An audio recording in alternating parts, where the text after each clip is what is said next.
All right, cool. All right, we're good. Hey guys, thanks everyone for coming. Sorry for coming in late. Quite a commute. Uh, did you guys have a commute? Show of hands. Who came from New York City? Just a couple. Who came from New Jersey? Oh, New Jersey representing. Who did everyone drive in? Who drove in? Public transportation? Half half. Well, thanks everyone for coming. Well, New Jersey representing. Very cool. So we're really excited to have everyone here. And we're really excited to be partnered with Google and share our experiences with Google and also some new products that Google has for you guys to offer. Google has really been a staple in our business from the very beginning. Myself personally, how I started this all is actually started with SEO services. But how I got business for the SEO services was actual Google Ads. So it's really, at the birth of our company, we personally relied on Google Ads. Later, now we go on to offer Google Ads for services. And we have a whole department for this, the PPC department, pay-per-click. And we do lots of platforms, lots of mediums. But really the biggest staple, and I would say maybe like over 80% of our client spend is Google Ads. And one thing I really like about Google is, Google Ads has always been there for clients like all the way through. If I look at like other platforms, even like say Facebook was doing really well for a while, but then there was an iOS update, and now not so well. Google Ads has really from the beginning has been proven to give us a return on investment for our clients across several industries. Right? It's not just one, it's not just e-commerce, not just home service, not just medical, not just B2B. Really across the board, we've been able to get ROI on Google.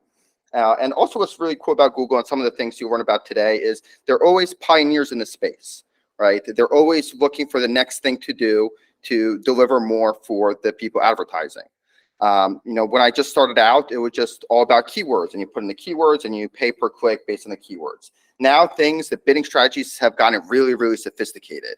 And, Google always kind of like, I think, looks at problems and say, hey, how can we do this better? And again, one of the things you're going to learn about today, one of the things that they're launching is now you're not paying like per click or per impression, you're actually paying per the result. And you can actually go to Google and say, hey, listen, I will pay $100 per appointment, and then they figure out the rest, right? And they have their algorithms and they know what to show your ads, when not to show your ads. And they've really, gotten so good at no matter what industry it is to say, hey, for this industry, what's the best way to service ads, right? And it's also events like this and all the training that we do with Google that really just like, uplifts our game. I always tell people, if I owned a small business, not an agency, right, I would hire an agency to do this stuff because really, the things you learn in an agency perspective and being able to offer your clients, is really second to none. I'll give you some examples. The PPC department, one of their goals inside the department is every year they do experiments, right? So internally, they say, hey, we're running this ad. What if I change it to this ad and we'll actually perform better or worse? And then they shared it with the group. I was thinking about, for example, my wife's a teacher, right? I was thinking about like, man, I almost wish teachers did that, right? Imagine in every class was like their requirement to then go back to their team and say, hey, listen, I taught this lesson this way, and all of a sudden their geometry test scores are better. And then all of a sudden, the teachers listen, they say, hey, let me try the same thing. And then they come back and say, hey, listen, I also did it this way, ran this, lesson plan this way, and my kids' scores are better too, right? I think the education system would be a lot better if that was implemented. And that's one of the things that we've implemented inside the agency to say, hey, how do we make sure that as an agency, we're always providing the best services that, no matter, even if you hire like the best PPC, genius expert, if you're a solo person working at a company and that's, you don't have that community with you, you don't have that aspect, you really can't run the best campaign. If you don't have Google by your side and all the Google strategies, whether it's betas or just like best practices, you're not going to be able to provide the same services. Right before COVID, we closed down our office. And at that time, we had 5 people on the PPC department. Now we have over 25.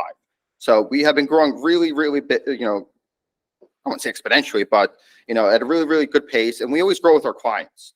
We now have over 500 PPC clients, and the majority of them, 80% plus, Google Ads is what they're doing. It's their primary driving factor. It works across all industries.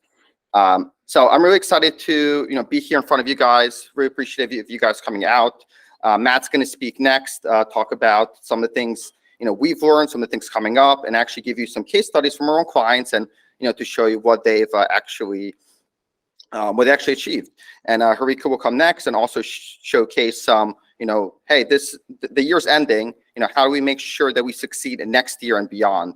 And you'll get really good insights into some Google products that are coming out. So without further ado, again, big thank you for everyone here, and I will now call Matt to the stage. Thank you. Thank you, Mike. Need to let people in. All right.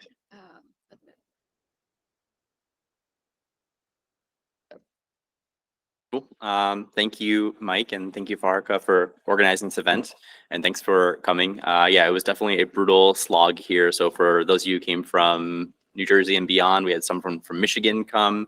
So yeah, thanks to everyone for coming through.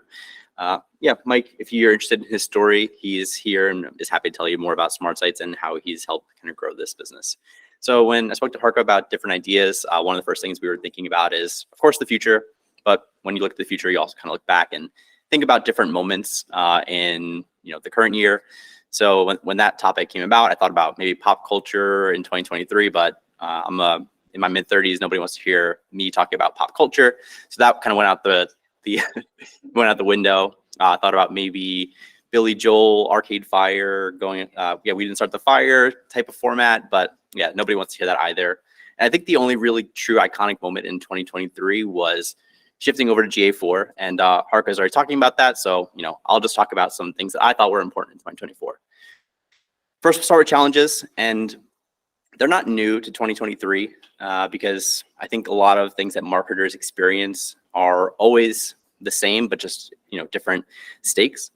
So let's look at some things now that we all know to be true just as users. Connecting with an individual is challenging because they are going to be experiencing your ads or ad formats across multiple different devices. The age of different users is changing, shifting more towards, maybe a younger generation who has more buying power. So just trying to stay connected with those individuals as, you want to maybe push your product or service to them. And a big shift, Mike talked about our own personal changes in the past 3 years, where we went from a physical office to a full remote workforce. That also has changed a lot with other people's buying experiences rather. 3 years ago, or in the last 3 years, majority of shopping or transactions happened in a physical store. People were very loyal to brands that they used, and people actually had more maybe money to spend on maybe more frivolous items. And now if you look at this year, 2023, a lot of those things have changed. Majority of shopping, 70+%, happen or will happen online. People are shifting between brands and kind of going between brand A, B, and C, which is a pretty cool thing. We'll talk a little bit more about that later. But what that point really means to me is you have the opportunity to win new business that maybe you wouldn't have before because they were just sticking with one brand, maybe for most of their lives. And, I think a lot of people maybe feel things in their pockets a little more tight. So looking at products and discounts and those type of things are more important to the buyer than they used to be. What else? So with this shift, a 10% drop in retail sales happened last year, and it's probably going to happen again this year. We won't know the final numbers until the end of 2023, but that 10% drop accounted for $500+ billion in sales and revenue. But the flip side to that, which a lot of us as digital marketers with websites can know and attest to, is that led to a huge shift in boom in e-commerce opportunities. So the tune of $100+ billion in e-commerce opportunities, that is really beneficial to a lot of us as online marketers. So when we look to Black Friday, Cyber Monday, that's another topic that we kind of talked and brainstormed about. But with the timing of this event, it's just very challenging. If you haven't had your Black Friday, Cyber Monday plan fleshed out at this point, you can talk to some of the PPC folks here and they might have some tips for you. But creating a strategy from the ground up at this second is very challenging. But if you already have your ducks in a row and your strategy is aligned, you have the chance to win business from maybe other clients that have been shopping with one of your competitors for many years before. So that loyalty to a brand is not gone, but it's fading away, which is pretty interesting.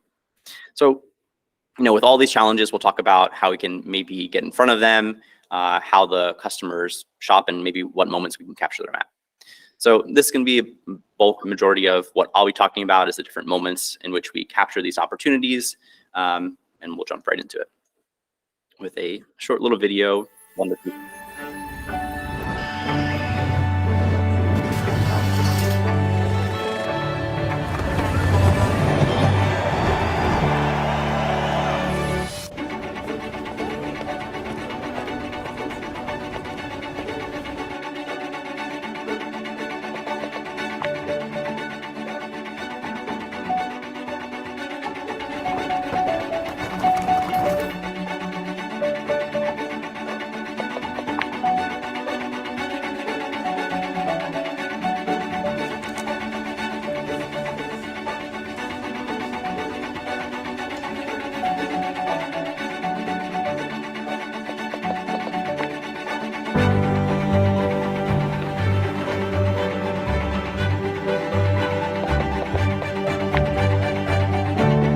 Devagarzinho é a região básica.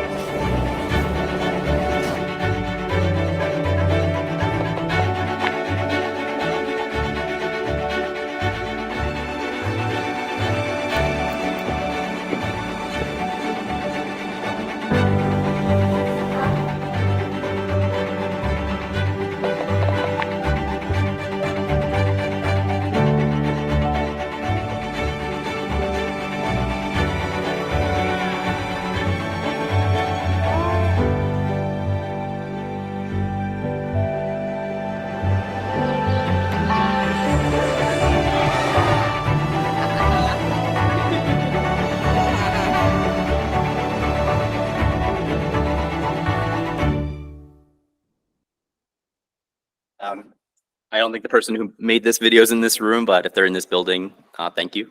And probably not so subtle, you saw a lot of Google products being promoted in this video as it was made by Google.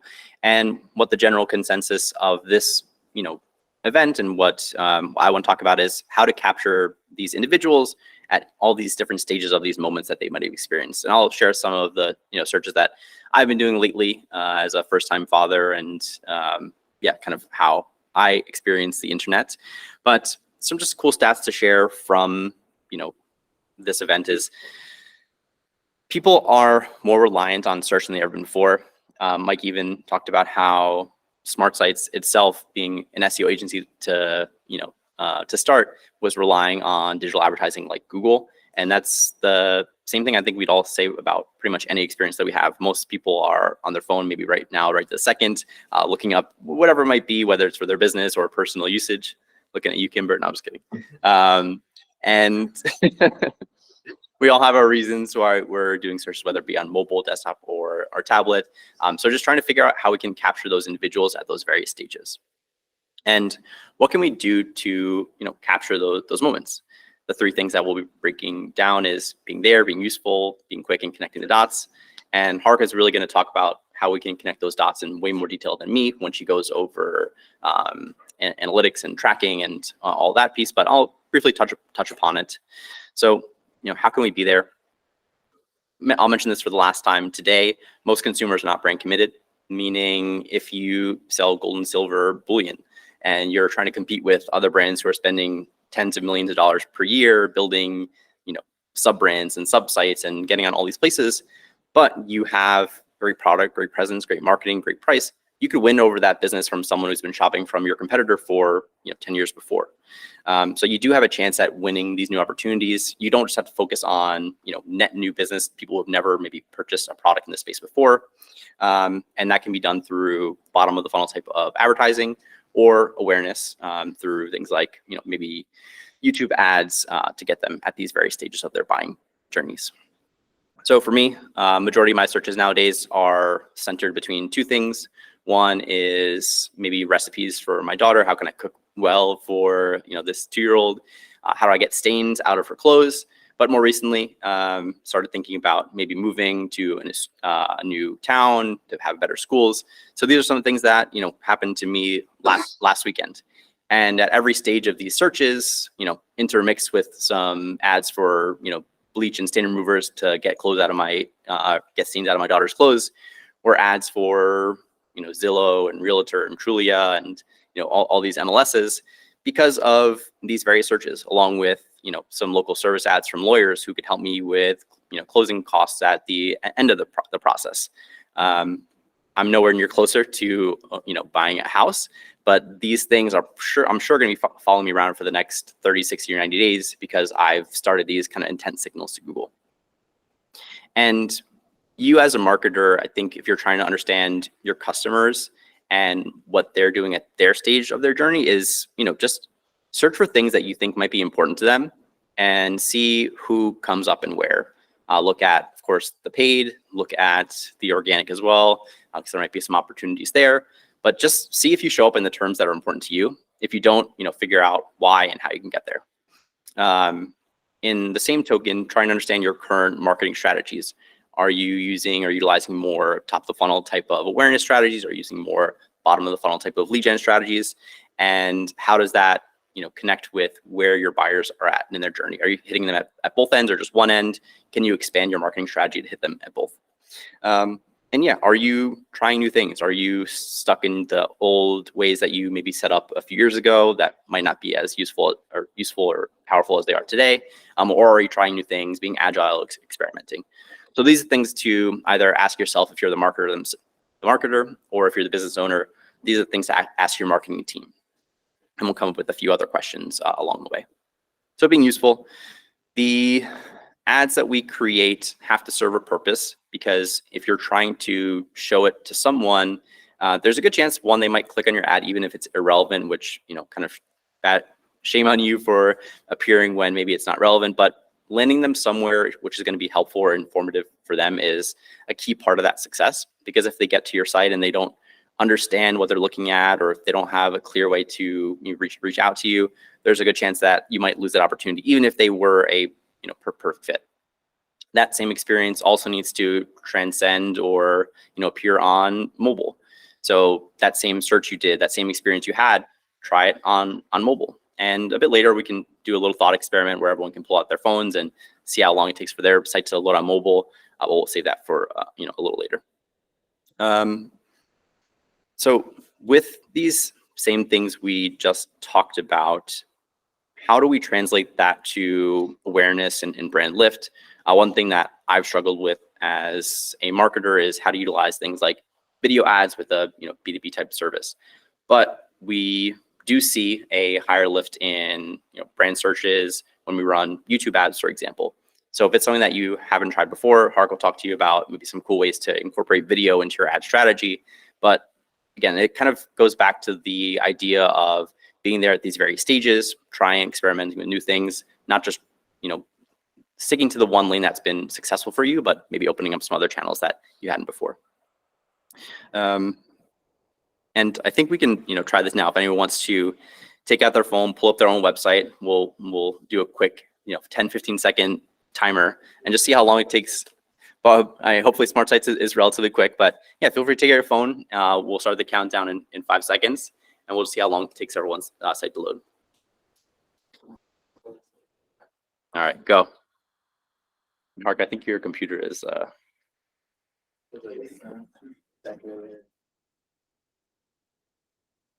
It's getting close. All right, we're at the 10-second mark, and then one site's still loading. Two. All right. All right, well, that's great to hear, because most people nowadays, they expect your site on mobile to load in under 3 seconds. Anything beyond that is going to cause a drop in conversions. So going back to everything we talked about, you're creating these ad strategies, you're being useful, you're there, but now you're actually there and they're at your site, but it's taking 5 seconds to load. What's going to happen is majority of those users are going to start falling off the page after that 3-second mark. So, a few more questions to share again with the marketers here, or to ask yourself or to ask your team. What do people want to know when they come to your site or when they're trying to find your business? Are you being helpful? Are you present when they're doing these searches? How are they going to be maybe utilizing your site on different platforms, whether it be mobile, desktop, or tablet, or otherwise? And where are they at in the journey? Are they just getting started, when they're doing these searches, or are you driving these sales through awareness? All right, getting closer to the halfway mark here. Being fast. So we talked about speed. So 40% of users are going to start dropping off at that 3-second mark. 30% of people will actually switch to another maybe brand if the site doesn't load fast enough. And 20% of people will actually never return to your website again. So if you lose them at that first stage, there's a chance that you might not get them back again. So we talked before about brand loyalty, which is still true. But if you lose them in that kind of first opportunity that you have, you might kind of fail at winning that business. All right, eliminate steps. So I recently spoke with a mortgage company, just coincidence. This is actually a prospect or actually a client of ours. And they talked about ways to improve their buying process. And our analysts, some who are in this room, reviewed their site, their landing pages, and noticed, a few things. One they talked about was, sure, the speed of the site. That's important for any brand. But for them specifically, they noticed that the application was 25 steps. And furthermore, the application actually didn't collect the name or email to the very end, which is a whole separate thing, collect the information up front. But we believed by cutting that step or those steps in half, down from 25 to 12 or 15 questions, we could have a much higher success rate in lead capture. So it's hard to compare because we don't know at what stage people dropped off, but we have seen in the past 3 weeks a higher percent conversion rate of people actually filling out the entire form. And furthermore, if they don't fill out the form, now we at least have their name, phone number, and email, so we can capture them in other ways. So there are certainly ways to look at your own site or business and see what and why, what information you're collecting and why. Are there areas where you can maybe eliminate some friction and hopefully improve some conversion rates? Yeah, I think being fast is clear. We can jump on. And this is actually pretty funny. I don't think Haruka is in the room, but I ran Google's developer page speed test, which many of you might have used before, on google.com. And they actually only scored a 75. So I think that was a little shocking and jarring. Sometimes clients come to us and say, hey, why did I score an 80 on my mobile score? And next time I'm just going to send them a screenshot of this and say, hey, Google's 75, so you're better than them right now. Oops. All right. 2 last sets of questions. So the same things that you'll be doing on your desktop site, try those same actions on mobile. I think nowadays we're a little bit more cognizant about a mobile experience, but still it might feel a little neglected. So try and use your site as a buyer or prospect. Go through the steps yourself if you haven't done it in a while and just see maybe what areas could be improved upon. What parts of your mobile site are important, maybe which parts can be eliminated. And through advertising, you do a lot of A/B testing. So you can try maybe different types of forms, one longer form, one shorter form, try asking different questions, maybe try a mobile page with videos, without videos, and just see again what's working and test them against each other. Trying to understand what your customers' needs are, because their needs on mobile might be different. If you're a local service business, maybe they just need to call you quickly and they don't need all the extra fluff and things. So trying to figure out what steps can be eliminated based on the device that they're using. And yeah, lastly, how long does it take your site to load? All right, lastly, connecting the dots. As mentioned, Haruka is really going to go into this piece because GA4 is trying to solve this problem in a big way of tracking the users across their journeys. Because I think a lot of us are used to seeing maybe last click attribution, where we know that the last thing that they did before they fill out a form or made a purchase was come from this area. But as we talked about many times before, the journey starts in a lot of other places. They might have seen you first on YouTube, and then maybe later they saw you in an ad in Gmail and they searched you later. And then finally they get hit with remarketing, which gets all the credit. But how can we actually look at that one conversion and break it down into various different pieces? And this is something that Haruka can talk a little bit more about later. And there is a piece of this, if we do kind of talk about retail, how can we track maybe the retail sale from someone doing those same pieces on mobile and desktop, and then finally ending their purchase in store. And lastly, we talked about the shopping experience on mobile. So looking at how your site converts, what's your conversion rate on mobile versus desktop, looking at all these different factors and trying to make improvements where and how you can.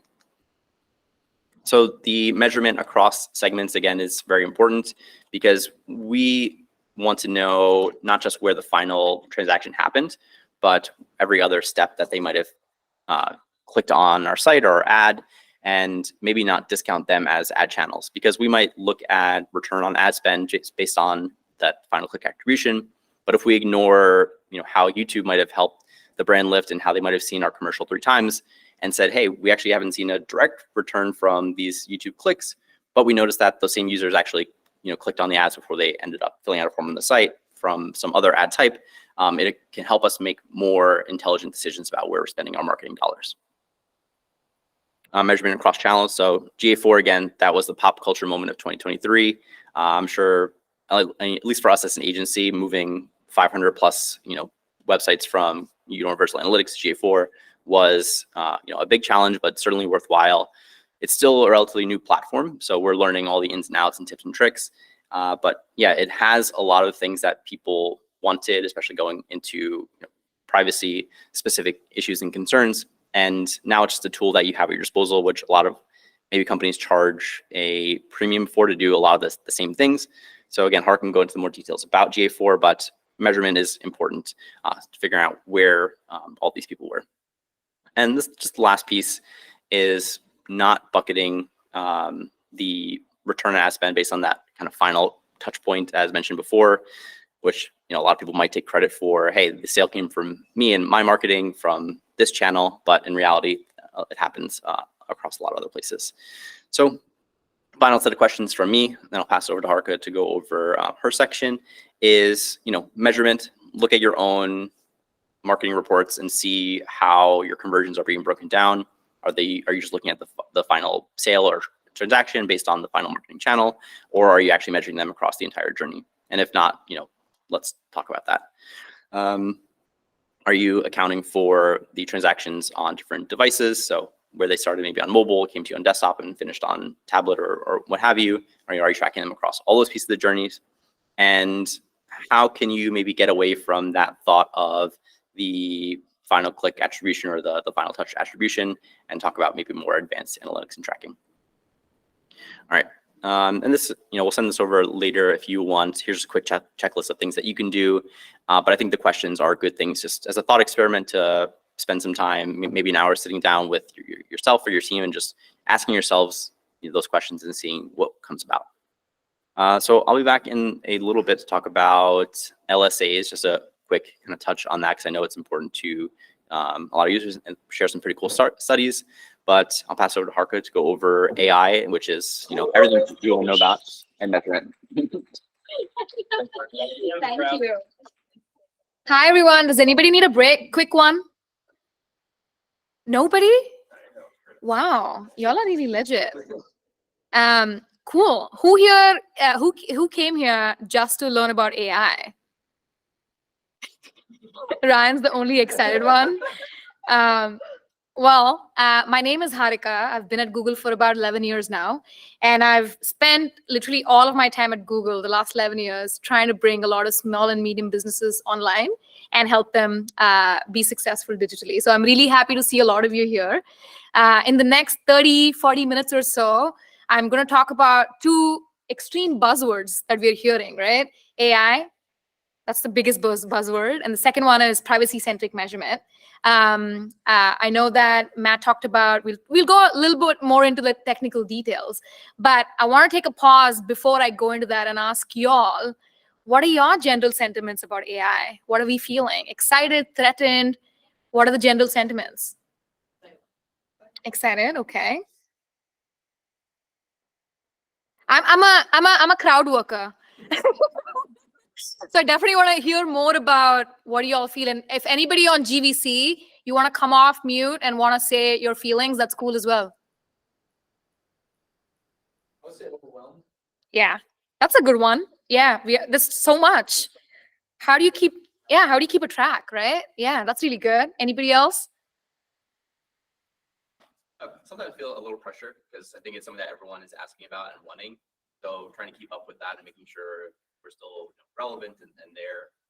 We were actually at Week 2 weeks ago, and I'd say 80% of all the sessions there over the 4 days covered something about AI. Yeah. So it's here. It's probably not going away anytime soon. So I definitely feel a little pressure to just be up on it.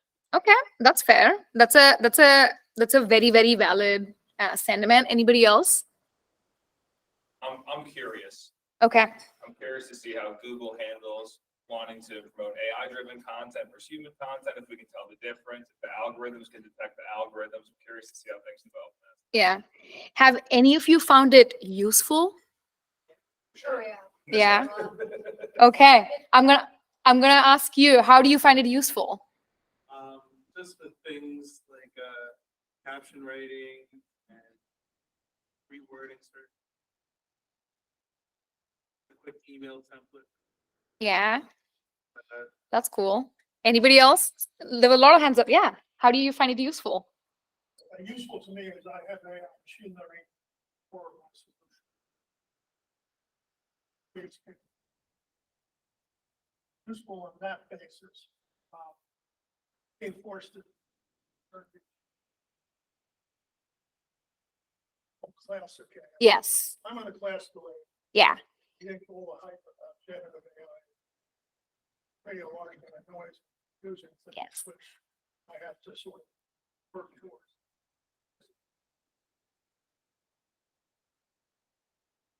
Neither sides of the same. Yeah, that's brilliant. Like making that difference. That's basically like, because general AI has been around for a long time. Generative AI is the newer one. And we've kind of, even at Google, we used to talk about machine learning, automation. And now we've basically switched all of that language to AI because that is what people understand, right? So yeah, those are some really good ways. Anybody else? A burning thought about how you found it useful? Okay. I use it a lot with, in conjunction with Google App Scripts and Google Sheets. Okay. Write a quick script. Uh-huh. Works really well. Okay, that's cool. Outside of, advertising, let's leave all of that aside. Does anybody use like AI in general life? I use ChatGPT, sorry, Bard, for haiku. I'm an avid haiku writer, and if I'm not able to come up with words, I usually use ChatGPT for my haikus, a fun way. Anybody else? Yeah, I use it pretty much for everything. Yeah. When I want information, if I want to, write something and help. Yeah. Send an email. Exactly. Yeah. Anybody that's used like Google Maps, Google Photos, Google Sheets, Google Slides today. And even I think like you talked about it, the ability to like formalize and summarize emails. Like all of this is AI. I feel like 80% of us like are already using AI in some form, or shape or form.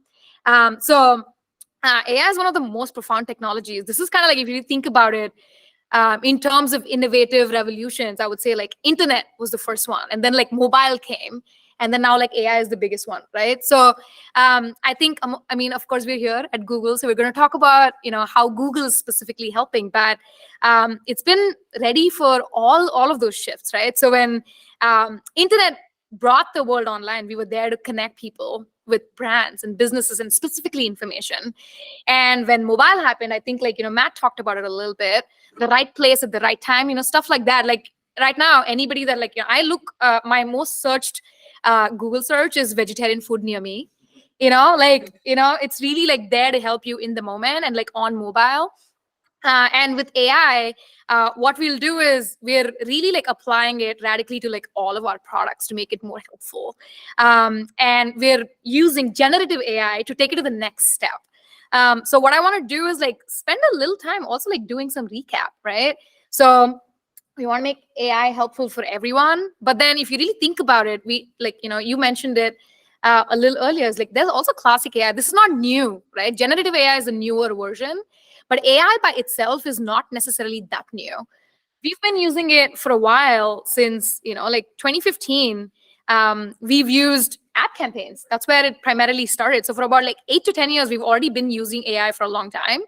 And now what we're building is like using AI-powered solutions into like our campaigns.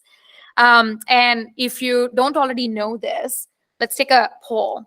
How many Google products do we have today? Like think of maps, like all of those. Throw a number out. 50. You've seen the deck, I feel like. You're not allowed to answer. Is he close? Yeah. Wow. I was going to say 15. Yes. Oh, did he say 50? 50. Oh, man, that might be a little too much. 71. 271. Okay. Any answers on this side? Any on this side? No? So we actually use about 15 core products, and we serve more than 500 million people. Every day, there's about over 8 billion Google searches happening, like, you know, and there are about 2.5 billion logged in users on YouTube. So there's a lot of people that come and use our products. The way we are able to make AI helpful for everyone is by being able to understand people's patterns across all of these 15 products that we use. So that's why we get it right, because it's important for our users, businesses, including yours, and you can basically like count on us. So what I want to do is basically AI is going to like supercharge your ability to keep up with the new speed. Matt talked about this. There's like so much happening in terms of the fragmented consumer journey and what people want from you and how they expect you to be like right all the time. Like they aren't going to give you their time if you aren't relevant for them, right? So what AI is primarily going to do is it's going to like, you know, help you with the unpredictability of customers like never before. We've used a couple products. So what we'll do is we'll go through some specific ways that AI is like, we are using AI, and we'll bucket them into 3 categories. But I already threw the stat out for you. 80% of people already use some sort of AI in shape or form in their campaigns already.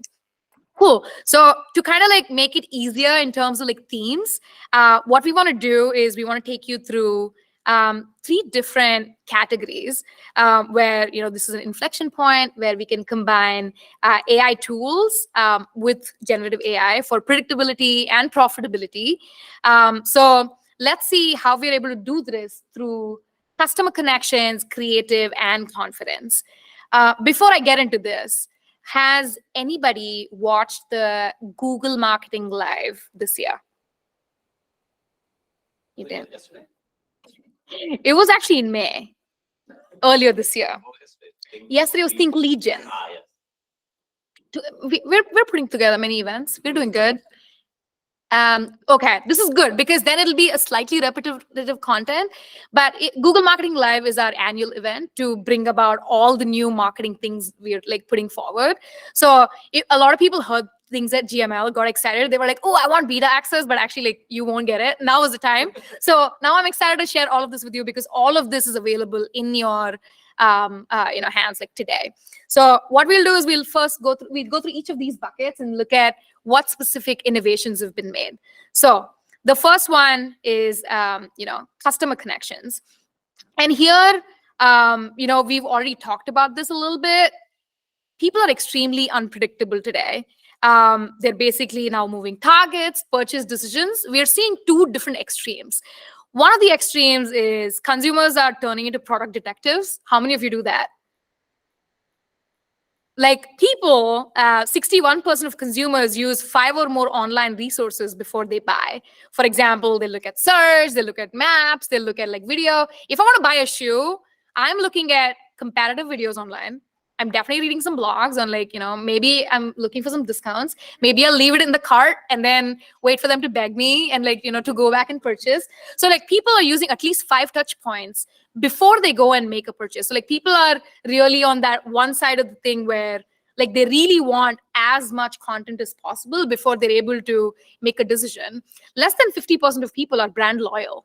People don't stay with the same brand because there's so many options out there that you have to like really differentiate and put your USP, which is your unique selling point, out there for them to find you relevant. On the other hand, what's happening is there's also a lot of impulse shopping. Since 2019, like it's really grown significantly year over year, but over a quarter of consumers say they make an impulse shop within like 2 days. If you need something like immediately, then that definitely happens. I know that there's a lot of house service apps people in here today. Like a lot of those are definitely more immediate buys, right? So like, how are you going to be able to be available for your consumers when they're doing very, very different kinds of behavior? So we want you to have the right message for the right consumer at the right time. So that's extremely complex, right? And like, I think like one of you said that that means that it's like very overwhelming. How do you really keep up with this? So we do have some solutions that I'm going to talk to you about. you may do them by yourself, but then like SmartSites is specifically a company that I partner with, and they're an agency that I partner with, and they're very, very well equipped. They have all the latest and greatest, and they run this for a lot of consumers, which basically means that they've tried and tested this while it was in beta before it came out for them to like have all of the information. So a couple of things that I'll tell you today about is like AI-powered campaigns. Any of you have been in a Google Ads account recently? You have. I know. You're the boss. But basically what we're trying to do is make advertising a lot more easier for people. What we want to do is take away the grueling hours of you changing bids manually, changing like, every single keyword manually, pausing keyword manually. We're taking away all of that complexity and leaving a lot more time for you to actually be more strategic, which is what SmartSites can really help you with. And using an agency like that, they have a lot of strategic insight across the verticals in the industry. So we're taking away a lot of that grueling whatever work that you don't really need to do to actually be more strategic. So one of the ways that we're doing that is by using Performance Max campaigns. You don't need to know all the technicalities of it, but this basically does exactly that. What you need to do with Performance Max campaigns is set your goal, set your budget, provided some core assets, and it's able to generate the kind of returns that you need. The kind of goals that you're able to set is like, there's different kinds of companies, right? Like the primary modes that we usually talk about is online sales, online form collection, and also multi-channel, offline. And you're able to generate conversions for all these kinds of campaigns. This is more of a consideration lower funnel kind of a play. But then what Performance Max campaigns specifically does really well is you saw a lot of those networks online there, right? Our ads run across 8 different products. So Performance Max has access to all of them. So instead of running specific, like, search specific, shopping specific campaign, Performance Max really helps power you to go across everywhere, wherever the user is, and like look at them. So if I've made, let's say, on Google search, I look for red shoes, or like maybe I looked at Nike Metcons, and then I go to YouTube and I'm looking at a content that's probably more specific. What they're going to be able to do is retarget me there and say, hey, actually, I know that you look for Nike Metcons and you aren't really looking for any Nike Metcons on YouTube, but let me remind you that I actually have Nike Metcons. Come make a purchase. And let's say when I go on Google Maps, they'll probably like pop up for me and say, here's the directions to come to my store and like buy it from there. So there's a lot of that is available, and people used to do that in fragmented ways. Performance Max is able to do that for you automatically. And because these campaigns are so agile, with launch, we saw about 13% lift in conversions, but right now we're seeing about 18% lift in conversions for anybody that uses Performance Max. So I think the earlier narrative we used to use for AI is like, hey, this is like a self-driving car. But actually, I think we're shifting away from that. It's more of a cruise control than it is a self-driving, because you're able to set all the goals, the budget, the assets. You're providing all of that. You're not losing control. You're just giving it the direction and set the destination for you to be able to get there. So it's just like helping you out. So hopefully this is something that you can take away. The second one is a lot more exciting, I promise. This is conversational experience within Google Ads. What you're able to do, and also this is one of those things that launched at GML and people wanted it immediately, but like it's literally only available for beta right now in Q4. So this is one of those things, is like you're able to combine your expertise with Google AI. What you're doing is you're able to use language learning models, which you don't have to do anything about it, right?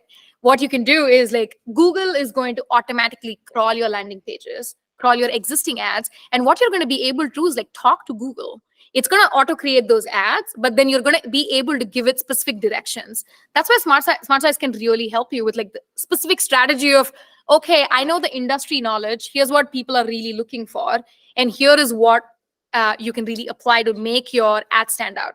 Because the ads are probably going to be a little generic for now. It's not on that level of, like learning yet. But with the launch, you're going to be able to like talk to it and say, hey, here's what I want you to do for me.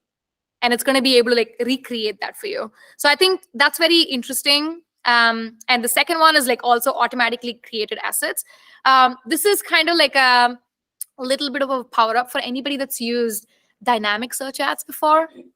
You know, dynamic search ads was basically something where if I'm looking for Nike Metcons, the ad that shows up will actually have buy Nike Metcons now in the headline. It'll be so very specific to the keyword that I've searched. So that ability, we've kind of like taken that a little, more, where you don't need to even like enter that keyword within your ads. We're going to be able to crawl your landing page and find relative assets and kind of like, show them based on right customer, right time, and the right message. So that's how we do the customer connections part, which is like, we're able to find more ways of connecting you to the right customer and for them seeing the right message from your end. The second one is creative. This is very, very exciting. And I think go for it. Can you go back to that last slide? Mm-hmm. So one of my questions was, where does the strategy come in? Optimize, right? No, that's great. But the strategy is more than creative. Yeah. Now, this slide says that you're kind of doing creative as well. That's the first one. Yeah. The second question is, how does this get? Maybe it's in the weeds, but how does that get executed? Okay. So one, this is not available yet. So I think like it's going to start rolling out. And the way it's going to be executed is through just like, Google Ads. You're going to be able to like find the solution there.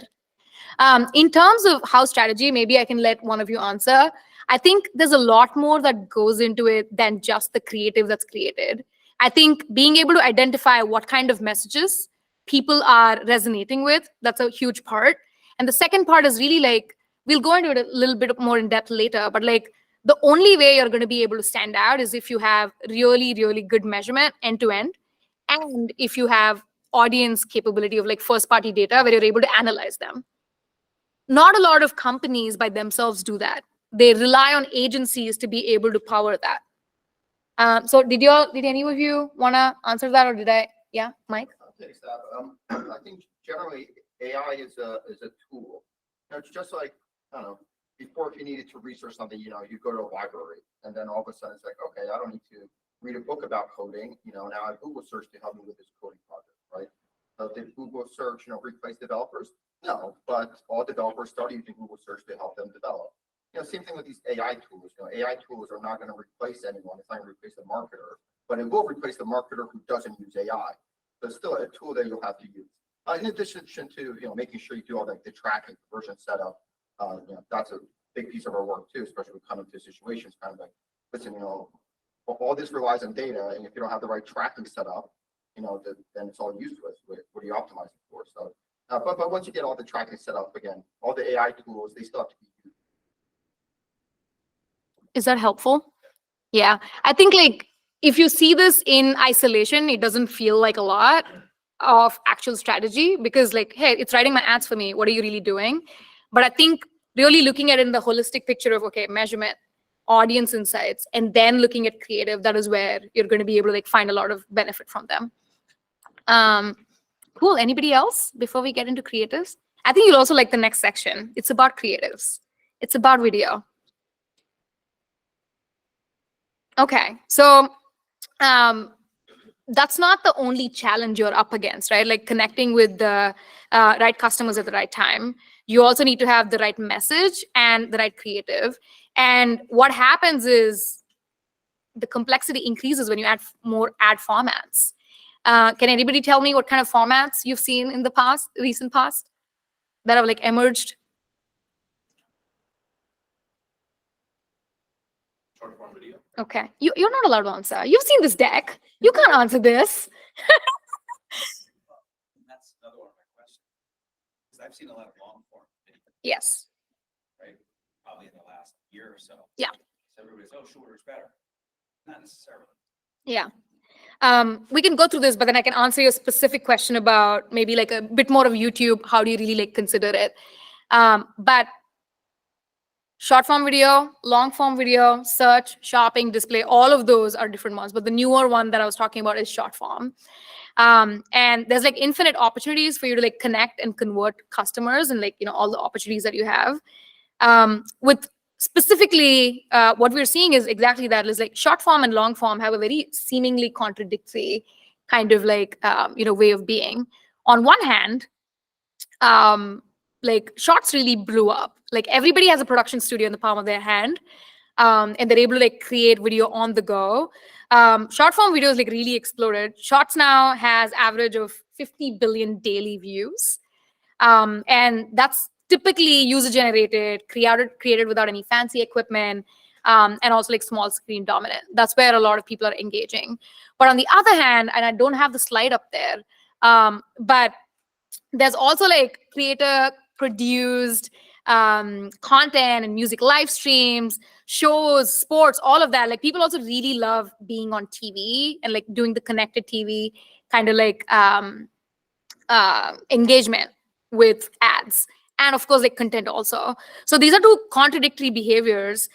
So viewers want anything between 15-second short ads to 15-hour long, like, short, long form videos. So to answer your question, it's not really in the purview of this. Usually people either watch extremely short videos, which are less than 10 seconds or 15 seconds, or people watch more than 2 minutes of videos. People don't engage with anybody that's doing like a 1-minute video or like a 30-second video even anymore. What's most relevant for you is like, where are you really reaching them? So if you're reaching somebody in a consideration phase where they're really doing more research, if you want them to consider you, that is when I would go with a long form ad.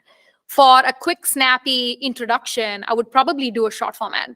If you're doing more of a upper funnel play where you just want to be introduced to someone, where you want more brand noticeability, where you want people to recall your ad, that is when you will do like a short form video. But then the more you get into the funnel, you probably want to do a little bit of a long form for them to consider you, where you show like a lot of like how to, we call it the hero hub, a lot of like how-to videos, a lot of like being helpful videos. Those really like blow up in the middle of the funnel. And in the end of the funnel, you probably want to do another 15-second, because usually those are people that already know about you, people that have already engaged with content about you. So you might want to be a little more sequential with how you target. Is that helpful? Anybody else? Very passionate about this creative concept. But yeah, so like, I think to go back to what we were talking about, 25% of YouTube video assets are now auto-generated. I think YouTube by itself is a harder concept for people to really grasp, because primarily people associate Google with just search, and then they're usually like coming in and expecting YouTube to perform it the same way. Not necessarily. YouTube is a full funnel play. You're able to go from people learning about you to people converting with you, and you can't expect everybody to go buy your ad or whatever like right now. And if you're in a market where there's a lot of other players, this is your way for you to be able to go and get more acquisition. You're not going to be like, other people won't really find out about you if you're just going to reach the people that already know about you, right? For you to be able to like grow sustainably, you're going to have to invest across. And I think Matt like kind of touched upon it a little bit. So it's really hard for a lot of people to grasp that, because like creative is a huge barrier. The reason why we talked about shorts is because you no longer need to have a $50,000 production budget. You're literally like there's a lot of content creators literally on YouTube who just do iPhone video creation. I recently was doing a lot of research for Patagonia, and like literally a lot of people there don't really take their expensive cameras, because like it's very theft heavy. Like people aren't really like very sure if their cameras will be safe or not. A lot of them actually use videos through their phones, which is what I also did. I didn't really like take my GoPro out that much. So the gist there is that going into video is no longer, creative shouldn't be your barrier, because there are easier ways for you to be able to access that without a huge creative budget. And one of the ways we're doing that is we actually have tools to help you do that creative. You can, either make it yourself, or the reason why here SmartSites is going to be very useful for you is because they have access to me, and my team has access to a creative team. You don't get that with everybody else or by yourself as an advertiser, but because you have an agency, they have access to these strategic value adds where our team will automatically create a video for you that is YouTube compliant through just text or any existing video, or we can add an overlay, and we're able to do that in a production studio. And if you want to do that, you can do that as well, but the templates are kind of like limited in what you can do within Google Ads, but you're able to create that by yourself as well. But if you're able to use Smart Sites, there's a lot more templates that you can use, and kind of like get away with the like amount of time you might need to invest in creating the creatives by yourself. And the best part about this is you're able to create videos in not just the regular desktop friendly, but also the short form. Vertical assets are very, very important. Anytime like any of you are going to, if you're already investing on YouTube, great. If you're going to start investing on YouTube, it's really important that you're using all kinds of sizes for all of your creatives. And this is not just video, but like even when you go into display your image assets, or even when you're going to search, making sure that you're providing as much info and assets as possible is what's going to set you apart and like help the system choose what's most relevant for that particular user. I want to play this video where it shows exactly like how a pet food company was able to use our AI and generate ads. Oh, my bad. Doesn't do it.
Sosa cat food. Good for your cat. Buena para el planeta.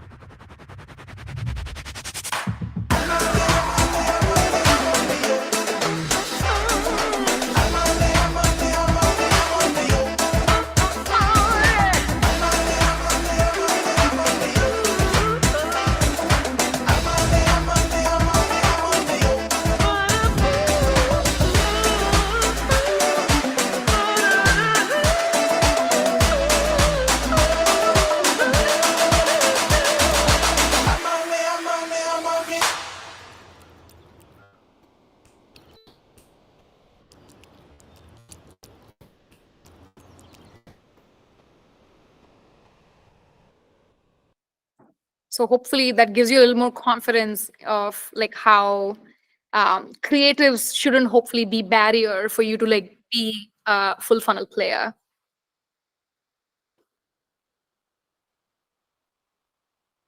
Okay, so we did customer connections and creative. The last one before I get into more of the measurement is confidence. So we talked about how you can generate high quality assets that can drive performance, but what you need to do is also have solid measurement for you to be able to like make decisions confidently. What we want from your measurement is not just who clicked on my ad, but actually like did this person make money for my business?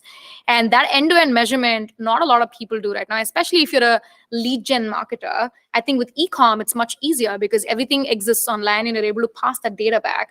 But what SmartSites really a lot more proficient in is like really helping with that lead gen journey, where it's not just about, hey, who clicked on my ad and filled out a form or made a phone call, but to be able to get that data of like, okay, did this phone call convert into making $60 for my business? How much did this ad actually cost for me?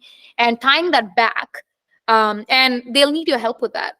they're not going to be able to do that unless you provide that end data for them to be able to put it back into Google Ads so that it can do the magic.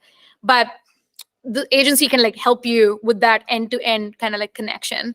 But yeah, it's possible to deliver measurement and insights through the next set of things. But what I wanted to chat with you specifically is that strengthening measurement is with high quality data it's the only way you're going to be able to get the AI work for you. If you're not going to give it all the data, it's going to be really hard. And because we are able to provide all of the data to GA4, that's one of the solutions that has really helped. The reason why we created GA4 was because Universal Analytics was, of course, kind of like a older platform, has run for a long time, predates like a lot of technology that we know. But the reason we launched GA4 is for us to be able to be connected through AI, but also for regulatory changes. We'll talk about that in a second. But the gist for you in this is for you to be able to confidently make decisions, you need that measurement and AI-powered first-party data. Only then are you really going to find a lot of success. If you're not going to like tie that end-to-end measurement, it's going to be pretty hard for you to like find that success. At the end of the day, you're not competing with AI. You're competing with marketers that are using AI. If you want to manually do stuff, that's totally fine. Go for it. But I think there's a lot of people that are already using a lot of this technology. And what you're doing is you're basically up against them. We're not competing, with AI. So hopefully that, gives you a little bit of takeaway. Any specific questions on AI, I can take them now. So it seems like obviously Google and everyone is heavily invested.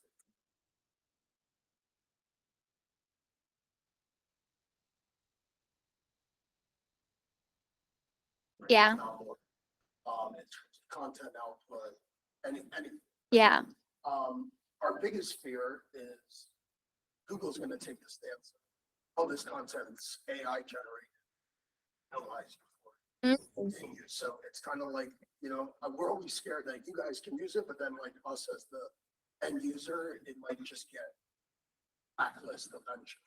So that's kind of where we're trying to walk a fine line. We use it.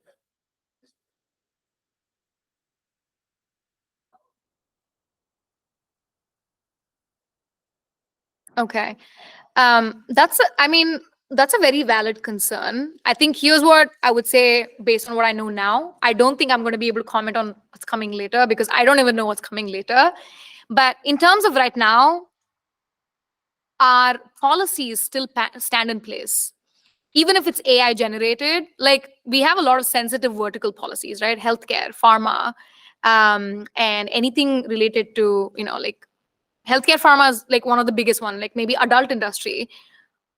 Even if the copy is AI generated, we still won't allow it unless it's like in adherence to our policy. So if the copy that you created is in adherence to policy, it should be allowed to run. I think there's a lot of, we're going through all of those congressional hearings about big tech and stuff like that. We don't have an advantage over what you would create for yourself. We aren't allowed to do that. We aren't able to like cherry pick. We have GDPR policies. You can like, go like, there's a lot of content available online that you can read up on. We don't get to judge that. If it's like, we don't get to give and cherry pick specific type of content more preference over the other. What we do give preference over the other is like all the principles that we've had since day one. Is it relevant? Is it what they're searching for? And is it delivering the right message? And also, is this like what you're advertising on your landing page? I think if you're able to adhere to those regular principles that we've always talked about, you should be able to go online. Have you had experiences where you feel like you haven't been picked? No, we're just concerned that it's going to happen in future. Okay. When creating content and using tools like AI for content Yeah. creation, video creation, all this different stuff. Yeah. It's working now, and you don't see an effect. Mm-hmm. The biggest concern in everything that we're putting out, we're still having kind of like we were saying before, specialists. Yeah. Our expertise comes in. Yeah. Some stuff that we think we humanize it from that standpoint. Yeah. But it is a big fear that like Google, Bing, anyone starts taking a different stance. what big team does AI created and then Yeah, sorry. Yeah, that like also brings up the question of like authenticity, Mhm. especially in the e-commerce realm. You know, how do you know that the product that they're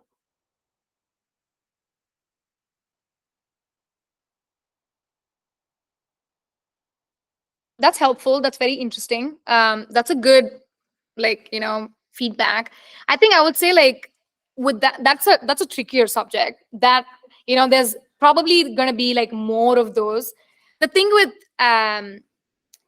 potentially like that subject is that, one, if more and more people stop buying their ads, like let's say in the beginning maybe there will be a boom, but if there's like more and more people that are actually going to like go look at the ad but like not buy it, that advertiser will probably like not be considered relevant. If there's like hundreds of clicks and you have zero conversions, then something is wrong there. So you're going to be able to like see that, and they'll start showing up less and less often. So that's number one. And the second thing is, we saw the stat earlier, right? Nobody's just clicking on an ad and buying it. They do a lot of research. People use about 5-6 touch points for you to be able to go and research, maybe do that, user review kind of a thing. And user reviews are also available on Google Ads as kind of like a extra extension. So I don't think I can ease all of your tensions away, but I think systematically they might just be pushed out if those products are not actually authentic. The other thing is, we actually take verification very seriously at Google, and a lot of you probably face this. We do two types of verification: advertiser verification and business verification.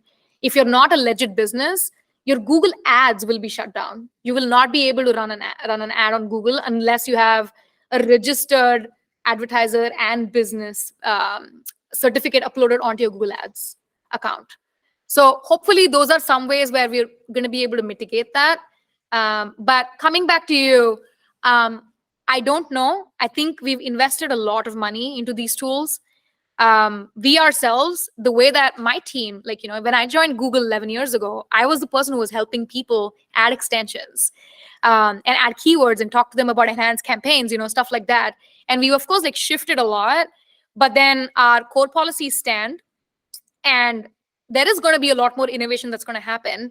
But we have so many advertisers on Google that I don't think we'll take a stance that's going to like, not make it helpful for everybody else. So hopefully we do the right thing, which I think we have in the until now.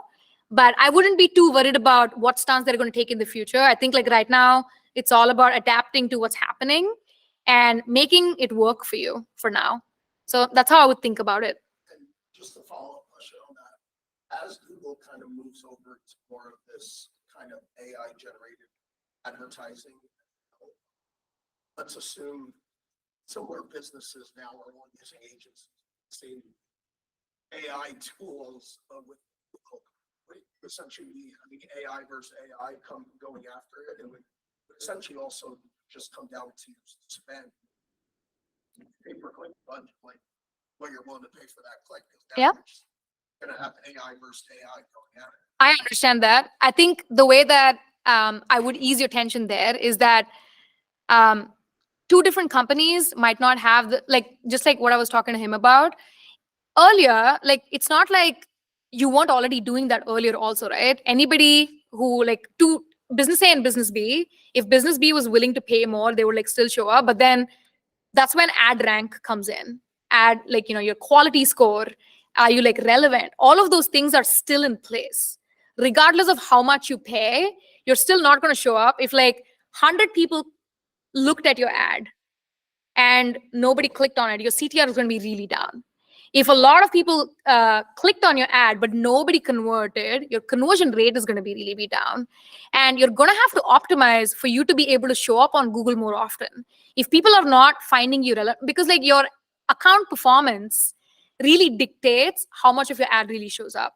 But on the flip side also, this I would think about in a theory of abundance, where there's many clicks available. Your job as an advertiser is to make sure that you're as relevant to the user as possible. And the way you can do that is actually put all of your unique selling points up there.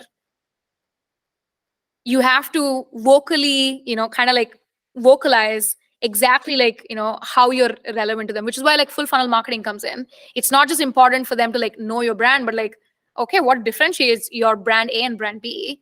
And how are you showing that to me? And why should I choose you? And I think being able to communicate that to the user in a sequential way is what's going to make you stand out. And AI versus AI, that's always going to be there. But a lot of control is still within you on what message you want to put out. It's a lot. I know. It's overwhelming. But that's what we're here to do, right? You have teams assigned who do this day in, day out. You have agencies who have the ability to work with, 2,000 customers like yours and like, really help you because they test and try a lot. And if they're able to like test and try on like maybe 10 advertisers and see a lot of success, then they publish that onto like a lot of other advertisers. So hopefully you can find success, but I understand it's overwhelming, but it's really like the only way to do it is like leaning into full funnel. Maybe, to maybe answer at my perspective. We're not talking about like general AI here, right? This isn't like this powerful AI where you're like, here's my website and go market it, and they're like, break the website, changes the website, and all that, right? There's still that's a tool, it's still that human aspect, and I think that those videos, were a really good illustration, right? They're still coming in and saying, put a cat in front of it, put a dog in front of it, put it in front of a plan, make it funny, make it more serious, right? So it's not that like it's like a hands-off approach where it just iterates everything that this AI comes up with, where you still have that human aspect. So AI is still just a tool. You still need that human. But it is funny. It's almost like a Black Mirror episode, right? All of a sudden, these like two marketing AI just like competing with each other, and whoever wins, it's like even like I don't know. It seems like other industries, right? Like you could look like stocks and finance, right? There's no like, hey, this hedge fund, is the only hedge fund that wins all the time because it has this like super AI that no one else has. No, right? It's everyone still uses AI as a tool, but that human aspect still has to be there, and hopefully always for the near future. It's scary when that piece is not there. Yeah, hopefully that's helpful. No, I agree. I just think, with some of these expert marketing sites, like Mike and his team would see what the competitors do, we would essentially hide it. Getting it is fully transparent. See what the other party's already doing and then take similar actions, obviously based on Yeah. performance and results. But yeah, again, it kind of goes into that AI is a great.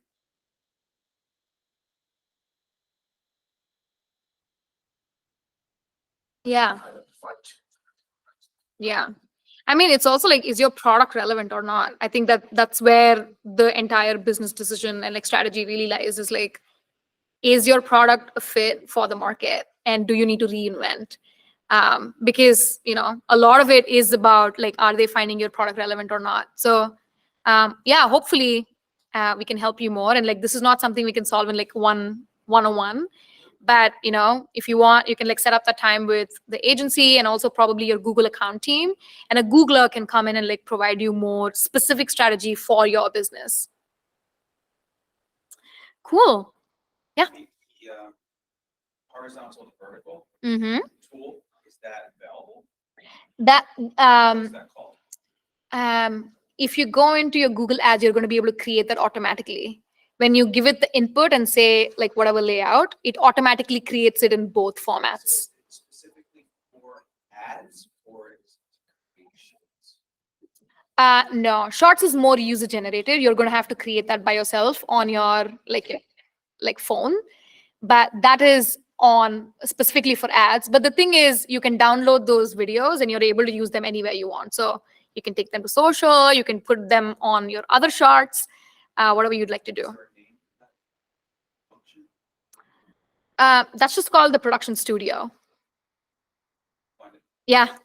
I think like if considering there's a lot of interest in production studio, maybe when we send out the follow-up, I'm happy to like provide you a link on how to use production studio so you can go look it up and like do more research.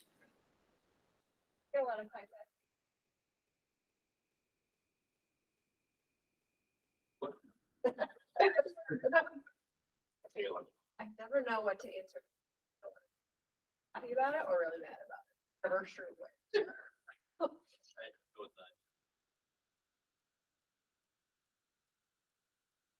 That's what I've been doing. For ideation. Okay, I think that's everyone. I think there's one more. Actually, I'm prescription. Okay. Oh my gosh, stay away from me. I Calm can down, see his Kimber. side. Calm down, Kimber. It's gonna be okay. Okay, I think we'll get started. We probably don't need a lot more time because a lot of this is like a lot more technical and probably not for everybody's consumption. But what I do want to talk about is the landscape of ads privacy. Yet again, what are your thoughts? Has anybody heard? Like, what is changing? Does anybody know what's changed? Matt's not allowed to answer. Connor's also not allowed to answer. He talks to me every day.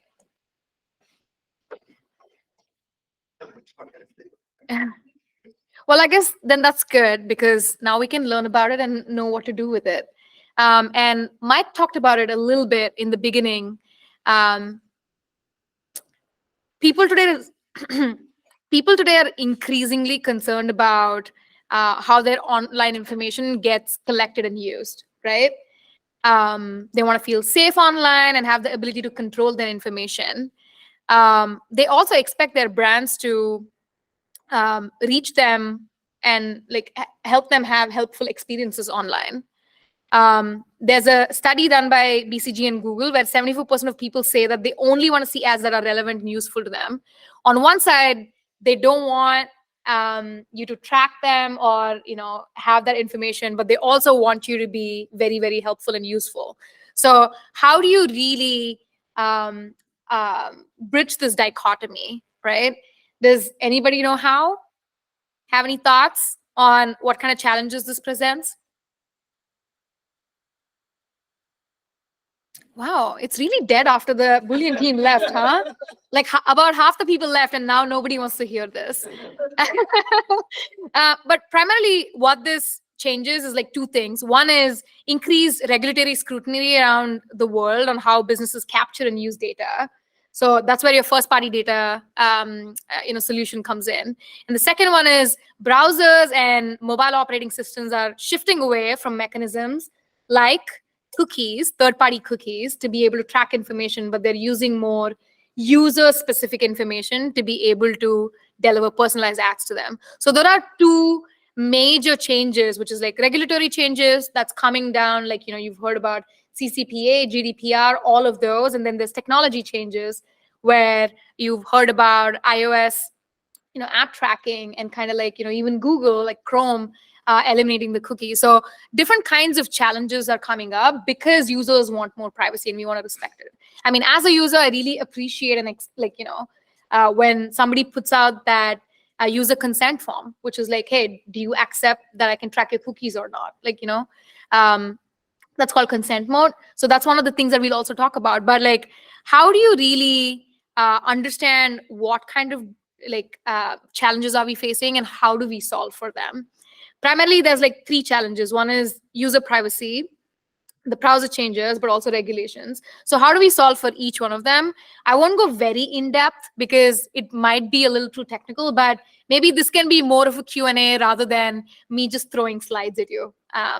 The first thing with the evolving ecosystem, it basically, it gives users greater control of their data usage and privacy through those regulations that we talked about. So this is really good for users, but really challenges a lot of marketers, right? Like, because how do you find them where they are? Specifically, third-party cookies are going away, or most of them are already gone for a lot of different browsers.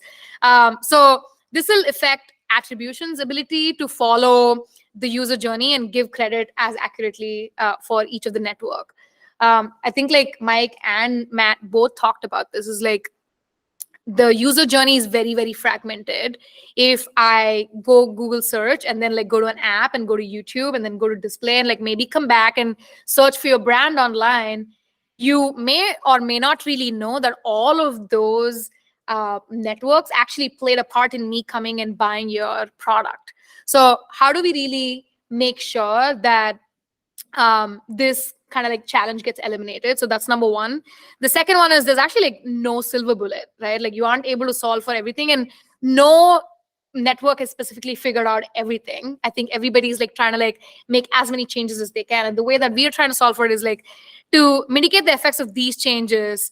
Primarily, it's really important that advertisers, which is you, invest in first-party tagging through like, where you have data collection of your own, where you're not allowing external parties. Like I think, we were talking outside is like, how do you really do remarketing anymore? Is like, you don't necessarily need to rely on cookies to do that for you. What you can do is have durable first-party solutions where you collect the user data that is hashed in a very privacy-centric way. You upload that not just onto Google Ads, but like any kind of platforms. And those systems will be able to use AI to be able to follow through the entire consumer journey. So that's, one way of making sure that the first-party data is, helping you out.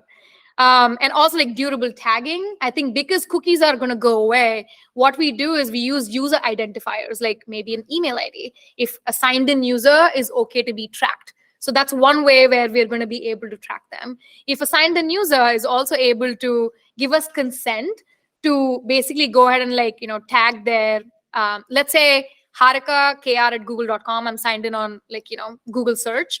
I search for like, yet again, Nike Metcon shoes. When I go through their app and convert, that might not really show up because of all the app tracking changes. But what might happen is if I'm able to, one, log in there or sign in as guest and give my email ID, that's how they're able to track that data back. A lot of that wasn't really happening earlier. And what happens to the users that don't consent and say, I don't want you to track me?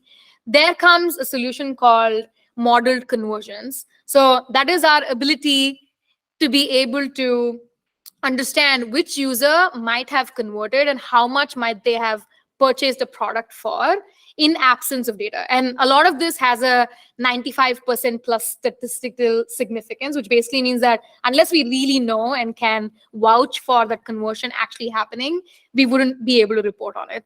And the best part about GA4 is that it uses all of this.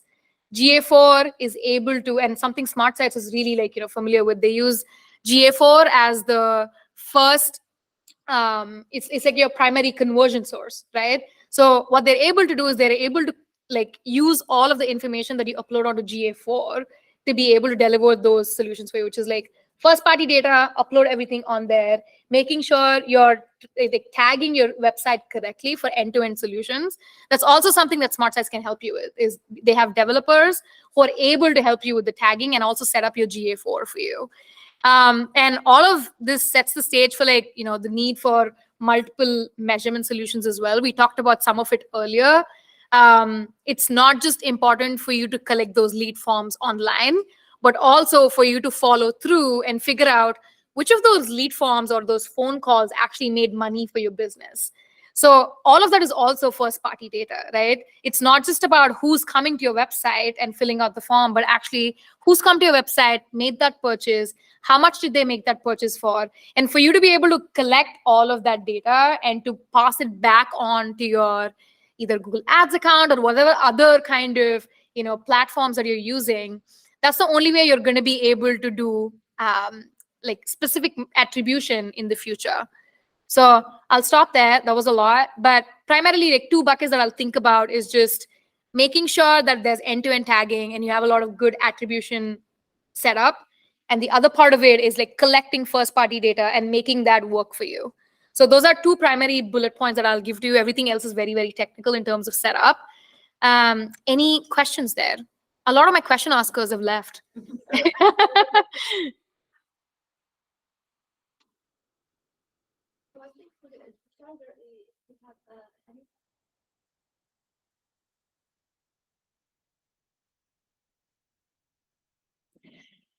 That's a really good question. Yeah. So your question is like, will it cost more for the advertisers? So here's how I would think about it.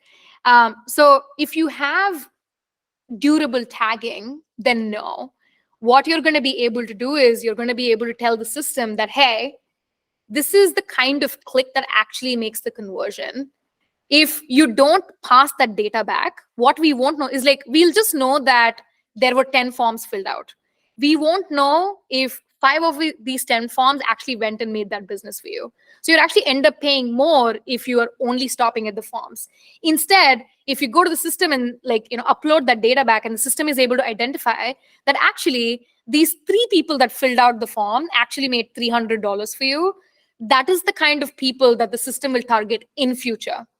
You won't get those 7 forms that are not going to add value. So actually, by doing end-to-end tagging and data collection and passing back, you're going to be able to be more efficient, because you're able to get more conversions that are actually relevant for your business, rather than just those, like the difference between micro and macro conversion. You're going to be able to eliminate all of those micro conversions that don't make sense to your macro business goals.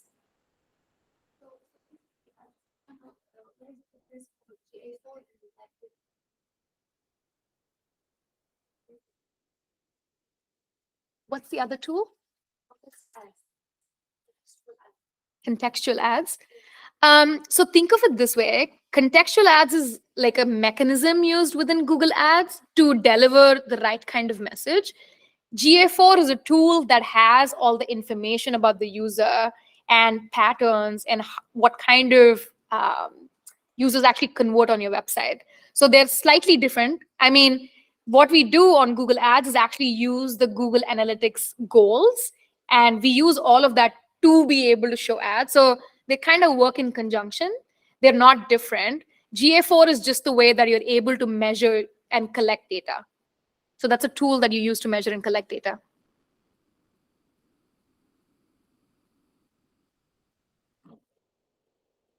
Yeah, everybody got all their energy out during the AI session. There were like hot questions at that time. So when you speak about ensure durable tagging, so the 6th grade question. Yeah. So you're talking about Google finding a durable tag Uh-huh. that when someone logs in the browser, Uh-huh. does a search, Uh-huh. then you're able to track that activity. Yeah. And that activity is reported back to the advertiser. Anybody advertises. What's the outcome? Again, simplify the question. Yes. What's the outcome? The outcome is we'll know if they made a purchase or not, or what kind of actions they took on your website. So instead of cookies, it's more user. Which, number one, is valuable to you in terms of the company advertising. Yes. That's number one. But you also expand your data. Yeah. In terms of. So is the current thinking to use the device IP? I think we're moving away from a lot of that. I think we're primarily using user ID, which I think has a combination of factors, but it's primarily your logged in data. So that is what it uses. I think we're moving away a little bit from IP and kind of cookie kind of mechanisms. Because when someone logs on, you have their IP address. Yeah. And that could be dynamic. So. Yeah, exactly. IP is definitely dynamic. So what you're using is more user specific data, which is my email ID. That would be a good user first data. But the consumer then has to make an effort to agree to a user ID. Exactly. So that's where, if they don't agree to it, that's where modeled conversions comes in, where we're able to model if a certain user might or might not have made the purchase or not. If you don't use that kind of model conversions, about 30% of your conversions are lost, which basically means that your advertising costs might look higher and you might not really see that conversion coming in, where actually it probably converted and you're just not able to see it. Just for the record, sort of a one-off from this is, and it's not a complaint. Mm-hmm. My biggest problem with Google, okay, is I'll send an email to someone. Let's say I want them to download something from Google Drive, Mm-hmm. or a video or something, Mm-hmm. and I get this backlash. I don't use, Yeah. touch it, and that gets frustrating sometimes. Yeah. Particularly with my shareholders. Yeah. And I don't, so I have to say, okay, and I have to figure something else out. Okay. But I The thing is, you don't need to have a Google account for you to be able to access Gmail. I need to think what? you don't need to have a specific Gmail account to access Drive. So I might suggest. Just they- Totally understood. I understand. Some of them have a huge allergic. Yes. I'm not complaining. I'm Yes. just pointing it out that, Yeah, I understand that. I think a lot of people, what you're saying is like are averse to using and giving their data online, which totally is understandable. I mean, 75% of people that we talked about on the first slide literally said that is like, they don't want you to tag, but then they also want you to like be very helpful. Yeah. So I think that's where a lot of that like tagging, because you don't specifically need to give all of your data. I think it's being consenting. And if you don't consent, then we'll model you. So I think that's where we're able to give you the option to choose whatever you would like to do. anyway, just sharing experience. Yeah, I appreciate that. Thank you. Cool. Anybody else? Any thoughts? Closing thoughts? One thing you don't have here that I think we're gonna see also rise is zero party data. Where it's not, first party data is like, all right, the user gave permission and you know that they logged in and maybe they made this purchase. And so you'll always know that this person made this purchase, right? Zero party data is they actually give it to you, right? So you have a store and you're selling like sports apparel, right? And you have a little thing pop up that says like, what sports do you play? Right? And they go in there like, oh, I do lacrosse, right? And whether they purchase a lacrosse item or not, you know that they play lacrosse. Next time that user comes back in, you're like, I'm going to show them the lacrosse homepage because they volunteer that data to you. How frequently do you do blah, blah, blah?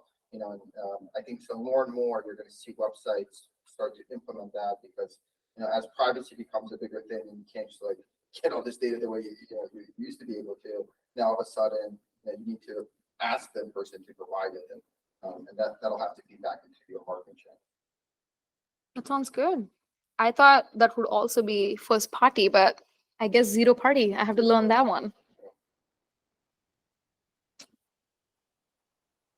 Cool. If there are no more questions, I'm also like available here until like 12:30. You can catch me. But Matt, did you wanna, or Mike, did you wanna say anything before we close off? Just come on and. Everyone who came, who stayed, for recording, tremendous. Yeah, if anyone has any questions, most of us here are from SmartSites, these first heroes. Stop by and say hello. Yeah. Thank you, everyone.